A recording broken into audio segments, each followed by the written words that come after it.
بسم اللہ الرحمن الرحیم۔ السلام علیکم۔ ابن العربی فاؤنڈیشن میں خوش آمدید۔ آج کی ہماری پوسٹ ہماری نئی کتاب کے حوالے سے ہے، 101 احادیث قدسی۔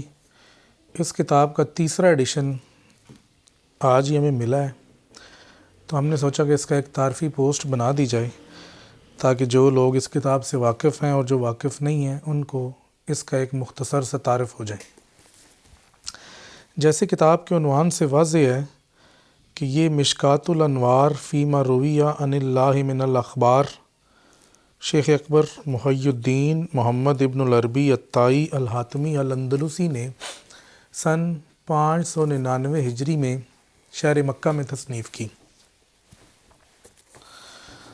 کتاب کے مقدمے میں فرماتے ہیں، اللہ تعالیٰ کا محتاج بندہ محمد بن علی بن محمد ابن العربی الطائی الحاتمی الاندلسی، اللہ اس کا خاتمہ ایمان پر کرے، کہتا ہے، سب تعریف اللہ رب العالمین کے لیے اور عاقبت متقین کے لیے، اسی طرح ہر قوت اور طاقت صرف اللہ العلی العظیم سے ہے، اور درود ہوں سید عالم محمد صلی اللہ علیہ وسلم، آپ کے مطہر آل، اصحاب و تابعین اور تمام مومنین پر۔ فرماتے ہیں، میں نے جب آپ علیہ السلام کا یہ قول سنا، ابن عباس رضی اللہ تعالیٰ عنہ سے روایت ہے، جو میری امت کے لیے میری سنت میں سے 40 احادیث محفوظ کرے گا تو روز قیامت میں اس کی شفاعت کروں گا۔ اسی طرح انس بن مالک سے روایت ہے، رسول اللہ صلی اللہ علیہ وسلم نے فرمایا، جو میری امت کے لیے ایسی 40 احادیث محفوظ کرے گا جن کی انہیں ضرورت ہے تو اللہ اسے فقیہ اور عالم بنا دے گا۔ چونکہ انسان اپنی آخرت کا اپنی دنیا سے زیادہ محتاج ہے کہ اسی آخرت میں اس کا ٹھکانہ ہے، تو میں نے سن 599 ہجری میں یہ 40 احادیث شہر مکہ میں جمع کی۔ اللہ اس شہر کی حفاظت فرمائے، اور اس میں یہ شرط رکھی کہ وہی احادیث شامل کروں گا جو خاص اللہ تعالیٰ کی طرف سند سے روایت کی گئی ہوں گی۔ آگے فرماتے ہیں، ہو سکتا ہے کہ میں اس کتاب میں ان 40 کے بعد ایسی 40 احادیث قدسی بھی ذکر کروں جو رسول اللہ صلی اللہ علیہ وسلم کی طرف سند سے روایت نہ کی گئی ہوں۔ یہ وہ احادیث ہیں جو میں نے خود روایت کی یا لکھی۔ پھر اس کے بعد 21 مزید احادیث کا اضافہ کروں گا، سو کل ملا کے یہ 101 احادیث قدسی ہو جائیں گی۔ دعا ہے کہ اللہ ہمیں اور آپ کو علم سے نفع پہنچائے، اپنی کرم نوازی اور برکت سے ہمیں اہل علم میں سے بنائے، وہ تو ہر چیز پر قادر ہے۔ یہ اس کتاب کا مقدمہ تھا جس میں شیخ نے بتایا ہے کہ آپ نے یہ کتاب کیوں تحریر کی اور اس کا مقصد کیا تھا۔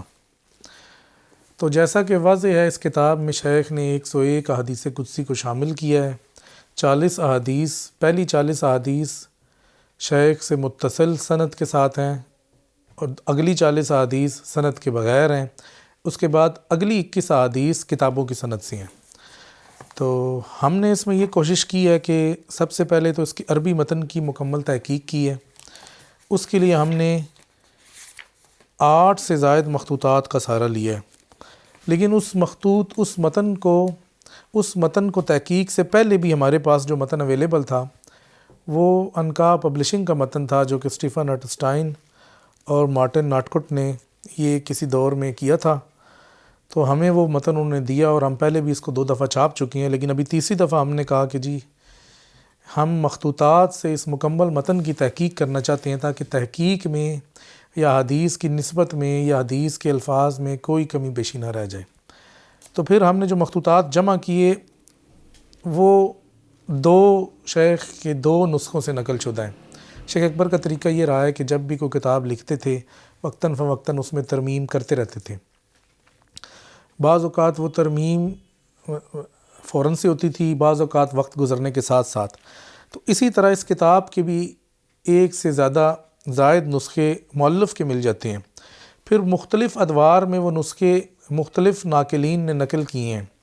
تو کسی نے نسخہ اولیٰ سے نقل کیا ہے، کسی نے نسخہ ثانیہ سے نقل کیا ہے۔ تو ہم نے جو اپنے مخطوطات اس کتاب میں تحقیق میں جن مخطوطات کا استعمال کیا ہے، ان میں سے ان مخطوطات کو 2 زمروں میں تقسیم کیا ہے۔ پہلا زمرہ وہ ہے جو شیخ کے آخری نسخے یا دوسرے نسخے سے نقل شدہ ہے، مطلب ترمیمی نسخے سے جو نقل شدہ ہیں۔ ان میں سب سے اہم ولی الدین مخطوطہ ولی الدین ہے 1686، یہ اس کا نمبر ہے 1686، رمز اس کی واو ہے۔ تو یہ اس مخطوط کی اہمیت اس وجہ سے بھی ہے کہ شیخ صدر الدین کونوی کے گھر میں سن 667 ہجری میں نقل کیا گیا ہے۔ اسی طرح دوسرا اہم مخطوط اسد افندی 312 ہے، رمز فے ہے۔ تیسرا اہم مخطوط بایزید 817 ہے۔ یہ تینوں مخطوط شیخ کے آخری مخطوط سے نقل شدہ ہیں، یعنی کہ ترمیمی نسخے سے نقل شدہ ہیں۔ اچھا، پھر ہم نے نسخہ اولیٰ کے مخطوطات سے بھی مدد لی ہے، جن میں مانیسہ 2999 رمز سین، ملی 517 رمز لام، شہید علی 1320 رمز شین، فخر الدین خراسانی رمز خے، مراد ملا باسی رمز میم۔ تو یہ کل ملا کے کوئی 5-7 نسخے 8 نسخے بنتے ہیں۔ تو ان سے ہم نے اس کتاب کی 8 نسخے بنتے ہیں، اس سے ہم نے اس مکمل کتاب کے متن کو اخذ کیا ہے۔ پھر متن میں ہم نے یہ بھی دیکھا ہے کہ جو ترمیمی نسخے کا متن ہے وہ مین ٹیکسٹ میں لکھیں، اور جو دیگر نسخوں کا یعنی کہ جو نسخہ اولیٰ سے نقل شدہ نسخوں کا متن ہے اس کو نیچے حاشیے میں لکھیں، تو آپ کو جا بجا کتاب میں جو ہے نا حاشیے بھی ملیں گے۔ یہ تو ہو گیا اس کا عربی کام۔ اچھا، اب اردو ہم چونکہ پہلے بھی چھاپ چکے ہیں اس کو، اب یہ تیسرا ایڈیشن ہے، تو اردو میں ہم نے یہ کیا ہے کہ ایک تو حدیث کے ترجمہ جو ہے اس کو مزید سلیس کیا ہے۔ پہلے بھی سلیس تھا لیکن پھر بھی کچھ نہ کچھ گنجائش رہ جاتی ہے، وقت کے ساتھ ساتھ انسان کو کام جیسے کرتا ہے تو اس کے کام میں بہتری آتی ہے، تو زبان پر کمانڈ میں بہتری آتی ہے، زبان میں بیان میں بہتری آتی ہے، تو اس حوالے سے اس کتاب کی تمام احادیث کا نیا ترجمہ کیا گیا۔ اچھا، ترجمے کے بعد جو دوسری خصوصیت یہ رکھی گئی ہے کہ ہر حدیث سے کچھ نہ کچھ اس کے اینڈ پہ خلاصہ کلام کے عنوان سے کچھ نہ کچھ وہ لکھا گیا ہے جو اس حدیث سے ہمیں سمجھ میں آیا ہے۔ تو اس حوالے سے شیخ کی کتاب فتوحات مکیہ یا دیگر کتب سے بھی اقتباسات لیے گئے ہیں، بعض اوقات اپنی فہم کو ہی لکھ دیا گیا ہے، بعض اوقات دیگر حدیث سے بھی مدد لی گئی ہے۔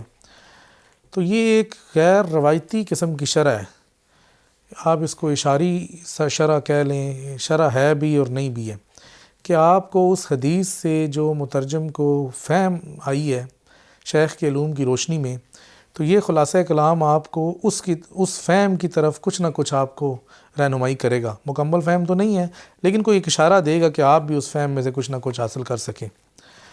تو یہ 101 احادیث قدسیہ ہو گئی، اور 101 ہی اس میں نیچے خلاصے میں جو ہے اس کے وہ خلاصہ کلام آ گیا۔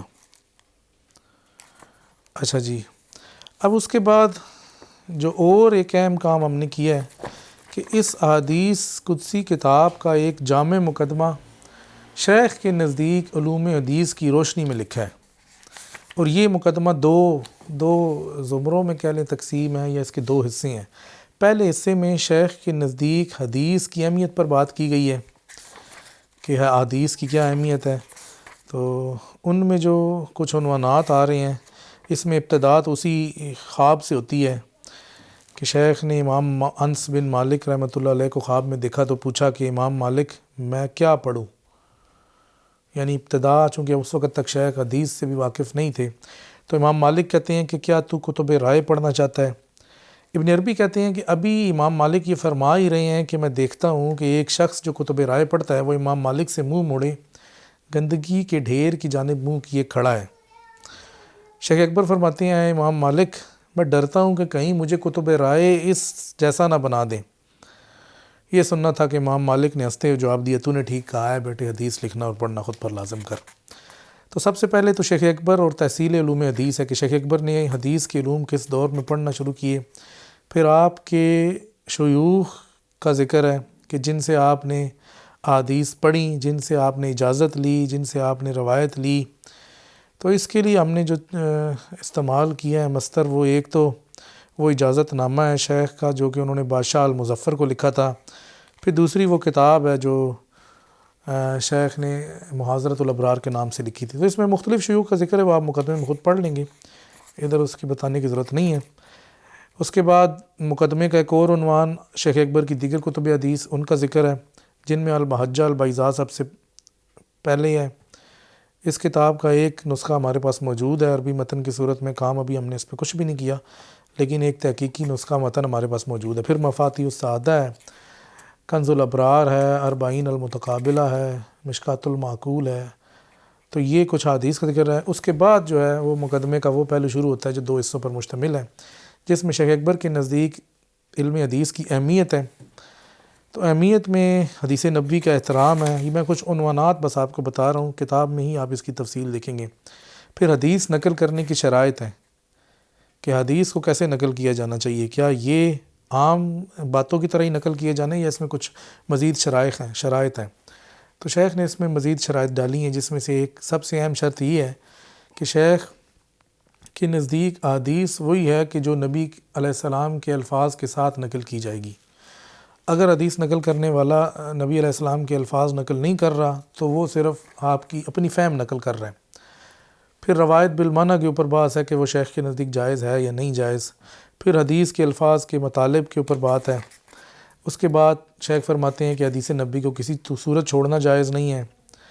پھر آپ نے افعال رسول پر عمل کی بات کی ہے. احکام شرع کے 3 اصول بتائے گئے ہیں. پھر صحیح اور ضعیف حدیث کے حوالے سے شیخ کی آراء ہیں، متواتر اور خبر روایت کے حوالے سے، مرسل یا موقوف حدیث کے حوالے سے. تو یہ باب علم حدیث کی روشنی میں جو شیخ نے اپنی کتب میں فرمایا ہے اس پہ اوپر مشتمل ہے. یہ حدیث کی اہمیت بیان کرتا ہے. دوسرا جو اس سے بھی اہم حصہ ہے اس باب کا، وہ علم کشف اور علم حدیث ہے. تو اس میں ہم نے یہ شیخ کی کتاب فتوحات مکیہ میں سے وہ تمام اقتباسات نقل کرنے کی کوشش کی ہے، جس میں شیخ حدیث کی تصحیح کے حوالے سے کشفی مصدر کو اہمیت دیتے ہیں. اور آپ نے یہ بتایا ہے کہ کس طرح صاحب کشف سے بھی حدیث کی تصحیح نبی پاک صلی اللہ علیہ وسلم سے کرواتے ہیں. اس کی لمبی تفصیل ہے. تو اس کے عنوانات کچھ یوں شروع ہوتے ہیں کہ سب سے پہلے نبی اور رسول کا فرق ہے، کہ نبی، رسول اور ولی ان میں مشترک کیا ہے اور ان میں فرق کیا ہے. اس کے بعد علماء انبیاء کے وارث ہیں، اس کے اوپر پورا بحث ہے. شیخ کے نزدیک علماء کون ہیں اور وراثت کیا ہوتی ہے. اور اس کے بعد حقیقی وارث کون ہے، اس کے اوپر پوری تفصیل ہے. اس کے بعد انبیاء کو دیکھنے والے اولیاء کا ذکر ہے. تو اس میں شیخ نے فرمایا کہ وہ لوگ صوفیاء میں سے یا اہل کشف میں سے جو ظاہری طور پر بھی نبی علیہ السلام کا دیدار کرتے ہیں، اس امت میں وہ لوگ کون سے ہیں، ان کے کیا کیا مطلب ان کے ساتھ ان کو کس طرح سے ان کے ساتھ یہ پورا واقعہ پیش آتا ہے، یا کس طرح سے وہ تجلیات میں سے کسی تجلی میں ٹھہرتے ہیں اور ان کے سامنے مظہر محمد صلی اللہ علیہ وسلم و مظہر جبریل علیہ السلام لایا جاتا ہے. اور پھر کس طرح سے مظہر محمد صلی اللہ علیہ وسلم کو مشروع احکام کا خطاب سنوایا جاتا ہے جس سے وہ ولی بھی اخذ کرتا ہے. تو یہ ایک لمبی کشفی تفصیل ہے، کتاب میں آپ پڑھیں گے تبھی سمجھ میں آئے گی. اچھا، اگلا عنوان ہے کشف سے صحیح اور ضعیف حدیث پر مطلع ہونا. یہ سب سے اہم بات ہے کہ کسی حدیث کی صحت کے بارے میں ایک تو وہ اصول ہیں کہ جو علماء حدیث نے علم حدیث کے روشنی میں نقل بھی کیے ہیں اور جن پر امت عرصہ دراز سے کاربند بھی ہے. لیکن صوفیاء کے پاس ان اصولوں کے علاوہ بھی کچھ مزید اصول ہوتے ہیں، آپ انہیں کشفی اصول بھی کہہ سکتے ہیں. تو ان کشفی اصول پر بات کی گئی ہے کہ شیخ اکبر کے نزدیک یہ کشفی اصول کس طرح کیا ہیں اور کس طرح سے یہ حدیث کی صحت اور ضعف پر جو ہے وہ دلالت کرتے ہیں. اس کے بعد اسی باب میں کشف کی روح سے ان حدیث کا تذکرہ کیا گیا ہے جن کو شیخ اکبر نے صحیح قرار دیا ہے. حالانکہ اہل روایت جو ہیں وہ ان کو یا تو موضوع مانتے ہیں یا صحیح نہیں مانتے یا ضعیف مانتے ہیں. تو یہ تقریباً ملا کے یہ 17 بھی نہیں، یہ 20 ایک احادیث بنتی ہیں. تو شیخ احمد محمد علی کی رائے یہ ہے کہ شیخ کے کلام میں 35 سے زیادہ ایسی احادیث موجود ہیں جو شیخ نے کشفی طور پر درست قرار دی ہیں، جبکہ اہل رائے جو ہیں وہ ان کی اہل حدیث اور علم حدیث کی روشنی میں جو بھی محدثین ان پہ کام کرتے ہیں وہ ان کو درست قرار نہیں دیتے. ہم نے ان 35 میں سے 20 احادیث یہاں پر ذکر کی ہیں اور پھر وہ 7 حوالے بھی نقل کیے ہیں کہ شیخ نے کس کتاب میں کس وجہ سے اس حدیث کو جو ہے صحیح قرار دیا ہے. بعض اوقات تو یہی ہوتا ہے کہ شیخ اس کی سند کی وجہ سے ہی اس کو صحیح قرار دے دیتے ہیں کہ یہ سند اہل حدیث کے نزدیک چونکہ درست نہیں ہے کہ فلاں راوی ضعیف ہے، لیکن اس راوی نے اس سند میں اس حدیث کو جھوٹ نہیں بولا یا کچھ گڑبڑ نہیں کی، اس نے بالکل ٹھیک بیان کی ہے، تو اس وجہ سے یہ حدیث اسی سند سے ہمارے نزدیک یا اہل کشف کے نزدیک درست ہے. پھر ایک دوسرا یہ ہوتا ہے کہ کوئی ایسی حدیث ہوتی ہیں کہ جن کی سند ہی نہیں ہوتی یا کہیں روایت ہی نہیں ہوتی، تو وہ پھر کہتے ہیں کہ جی یہ کشفی طور پر حدیث جو ہے درست ہے. تو یہ پورا آپ پڑھیں گے تو انشاءاللہ آپ کو سمجھ میں آئے گا. تو اس کے بعد جو ہے شیخ کی حدیث کے اوپر اسناد جو ہیں مختلف، یعنی کہ وہ شیوخ جو شیخ اکبر اور دیگر شیوخ کے درمیان رابطہ ہے ان کا ذکر ہے، اور یہ بھی تقریباً کوئی 11 شیوخ ہیں۔ یہ بھی تفصیل آپ اسی کتاب میں پڑھیں گے، آخر میں کلمی نسخے ہیں اور پھر کتاب شروع ہوتی ہے۔ تو یہ اس کتاب کا ایک مختصر سا تعارف ہے۔ مختصر تعارف کروانے کا مقصد یہی ہے کہ یہ کتاب ابھی تیسرے ایڈیشن کی شکل میں ایک بہترین صورت میں ابھی بالکل آج ہی آئی ہے۔ تو جو لوگ اس کتاب کو پڑھنا چاہتے ہیں، شیخ کے نزدیک علم حدیث کے اوپر کچھ نہ کچھ جاننا چاہتے ہیں، یا وہ یہ جاننا چاہتے ہیں کہ شیخ کے نزدیک، کیونکہ 101 احادیث جو شیخ نے کی ہیں وہ ساری شیخ کے نزدیک درست ہیں، اس میں تو کوئی ایک ایسی حدیث بھی نہیں ہے جس کو شیخ درست قرار نہ دیتے ہوں کشفی طور پر۔ نقل میں سے بھی زیادہ تر درست ہیں، لیکن کشفی طور پر تو مکمل کی مکمل ہی کتاب درست ہے۔ تو جو لوگ یہ پڑھنا چاہتے ہیں ان کے لیے یہ بہترین کتاب ہے۔ ابن العربی فاؤنڈیشن کی طرف سے اس کا تیسرا ایڈیشن سن 2022 میں شائع ہوا ہے، اور آج ہی ہمارے پاس یہ کتاب پہنچی ہے۔ تو ہم نے سمجھا کہ اس کا ایک مختصر سا تعارف بنا دیا جائے۔ تو آگے کسی مزید ویڈیو میں کتاب کے تعارف کی شکل میں، کتاب کے تبصرے کی شکل میں، تجزیے کی شکل میں، یا ابن العربی بیٹھک میں انشاءاللہ دوبارہ آپ سے ملاقات ہوگی۔ اس وقت تک کے لیے اجازت دیجیے۔ السلام علیکم ورحمۃ اللہ وبرکاتہ۔